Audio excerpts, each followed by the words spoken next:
Stroke বর্তমানে বিশ্বজুড়ে মৃত্যু ও পঙ্গুত্বের অন্যতম প্রধান কারণ। স্ট্রোকের 85% হল ইসকেমিক স্ট্রোক, যেখানে মস্তিষ্কের রক্তনালীতে রক্ত জমাট বেঁধে রক্ত চলাচল বন্ধ হয়ে যায়। এই সমস্যা সমাধানে আধুনিক চিকিৎসা হল থ্রম্বোলাইসিস।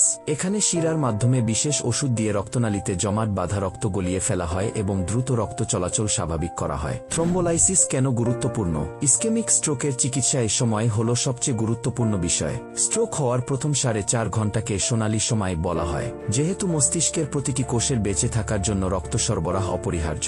তাই রক্ত চলাচল বন্ধ থাকায় প্রতি মিনিটে মস্তিষ্কের 90 লাখ কোষ মারা যেতে থাকে। তাই যত দ্রুত এই জমাট বাঁধা রক্ত সরানো যাবে, রোগীর পুনরুদ্ধারের সম্ভাবনা তত বাড়বে।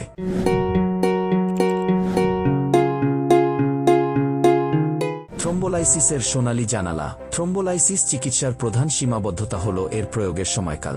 স্ট্রোকের লক্ষণ দেখা দেওয়ার পর যত দ্রুত সম্ভব থ্রম্বোলাইসিস শুরু করতে হয়। সাধারণত স্ট্রোক হওয়ার 4.5 ঘণ্টার মধ্যে এই চিকিৎসা শুরু করলে রোগীর সবচেয়ে বেশি উপকার হয়। একে থ্রম্বোলাইসিসের চিকিৎসার জানালা বলা হয়। 4.5 ঘণ্টা পেরিয়ে গেলে ওষুধ প্রয়োগের ঝুঁকি বেড়ে যায় এবং কার্যকারিতা কমে যায়। কিভাবে বুঝবেন এবং করণীয় কি?